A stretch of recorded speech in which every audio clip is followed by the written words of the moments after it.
Andy, great to see the new car. Just as a general comment, I'm just wondering what it was like coming back to the post-Brazil debrief with a car that's just led the last Grand Prix of the year and then thinking, right, now we're moving forward to 2013. Yeah, it was mixed feelings. It really was. It was nice to be leading the race. It was also gutting not to finish where we should have finished. We felt as though we had the fastest car there. To be honest, all the 2013 car was well underway by that stage. I think a lot of our learning had already been done. That was the last race of the season. We'd put a lot of parts on that car as development parts on the Friday that we were evaluating for this car. So in that respect, it was over. It was good to run the new spec construction tyres in Brazil. That gave us a good insight into what we could expect from the tyres from a construction standpoint for this year, which was good to see. But no, beyond that, it was an interesting last race. So. Andrew, obviously we're talking about tyres just there. You've spoken quite a bit already today about how you're getting the car to be able to react, to be a bit more flexible with the tyres as obviously you start to learn the new Pirelli compounds. Yes. Can you tell us a bit about how you've planned the car? Well, it's really giving us some more options on setup, making sure that we've got a big window for the car to work in, to allow each compound's different. From the super soft to the hard, they all need to be run in a slightly different way, and we found that last year. We've got a good map of where each of those compounds should be. So we didn't really have the capability, I don't believe, within last year's car to fully optimise every compound. So some of them were slightly outside of the window that we would have liked to have run them in, and there was nothing we could do about it. It was inherent in the design of the car. So this car, we've given ourselves a wider window to make sure that we'll see when we get the new compounds from Pirelli. Hopefully, we've given ourselves a big enough window that we can keep each of the compounds working in its ideal zone. Okay, thank you. And obviously, looking at the car now from front to rear, the first question to any technical director this year is going to be about what the noses look like. Yeah. Obviously, you've gone for the modesty fairing over the top. Yeah. Is that a big gain or is that neutral for you? I might just interrupt here. 4 or 5 grams of weight there. I'm quoting James Allison. Yeah, it could be 4 or 5 grams of weight, but if it's 1/100th of a point of downforce, then it net wins. It's really for us. It was about exploiting the chassis to its absolute limit as far as the regulation is concerned, and for us, it's all about airflow underneath the car. And so we exploited the high chassis to its limit, something we didn't do last year. And so we've gone very aggressive with that, and it left us with a compromised chassis and nose shape. So it was important for us to then go back and clean up the flow over the nose.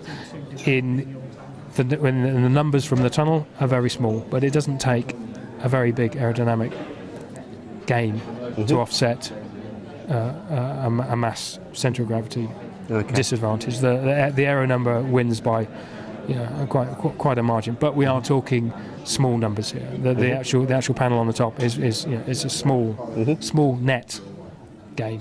It's about gain, the offset, the difference between the aero gain and the loss of the weight. It is very small. In theory, it gives us some benefits with the flow over the top of the chassis that we've looked at in the CFD world.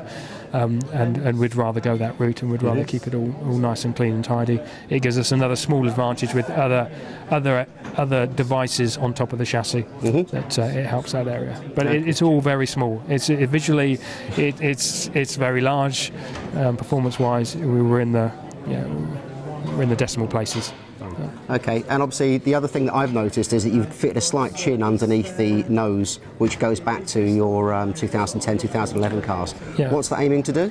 Yeah, so tidying up the flow underneath the chassis from the front wing and around the leading edge of the side pod. So the flow systems are very, very complicated on the car, and each one of them interacts with each other as they work their way down the car, and it's just part of that,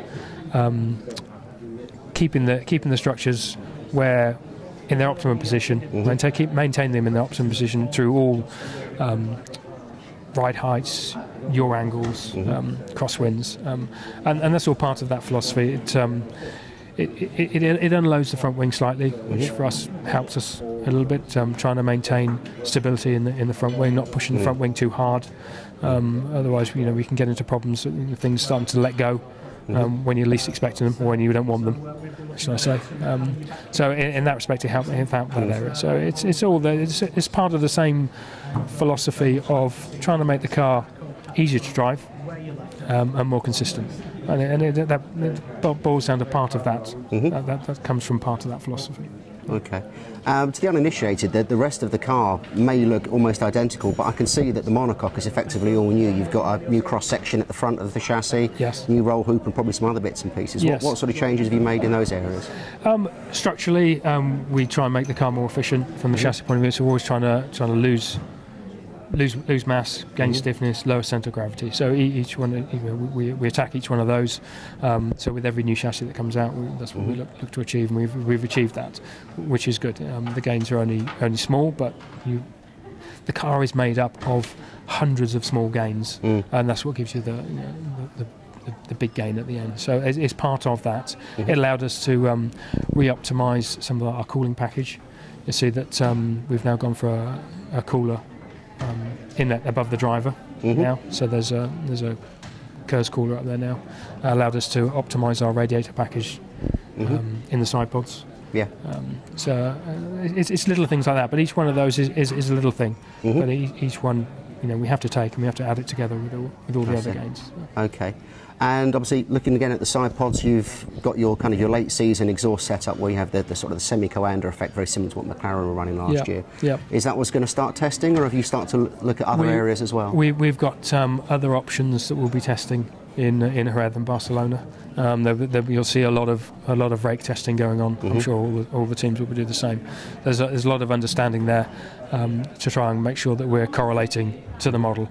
It's quite a difficult correlation area, exhausts, compared to model. We can't run an internal combustion engine in the back of the wind tunnel model and try and replicate what the exhaust does. So the flow is very different in the model. We have to make sure that we modify that flow in the model to replicate what happens in the car. It's not a case of just putting an exhaust on the model. So that's an area that we spend a lot of time. We spent a lot of time last year looking at it. We went through some revisions of the Commander and exhaust system last year, and we tried some development bodywork on last year on the Friday, and understood it. And that's the bodywork that's on this car now. We think it's a good step forward. Okay. And obviously the benefit of blowing the exhaust on the diffuser area is that you can gain more rear ride height, more rake, more downforce at the rear of the car. Yeah, and effectively it increases the size of the diffuser and the suck at the back of the car. So yes, and so far the simulation suggests it's worked. We've run the car in the simulator quite extensively over the last few weeks, and the indications are that yes, that's the way the car's going. So it'd be good to see that. Good to see in winter testing if that's the route it follows. Okay, and one last detail I saw on the car was the monkey seat, the little rear winglet at the back of the car.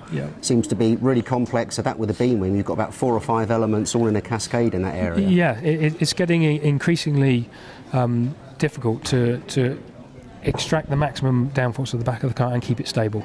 So part of that monkey seat, as you call it, is part of keeping the stability in the rear of the car, especially in the high downforce configuration. It's something we monitor very closely all the time. You see, there's a lot of measurement goes on in that area, making sure that it is where we think it is, and it stays there basically in all conditions. And that wing is part of maintaining stability, especially in the high downforce configurations. And you might see that as we go to races or tracks with lower downforce, we might see that backed off or even removed.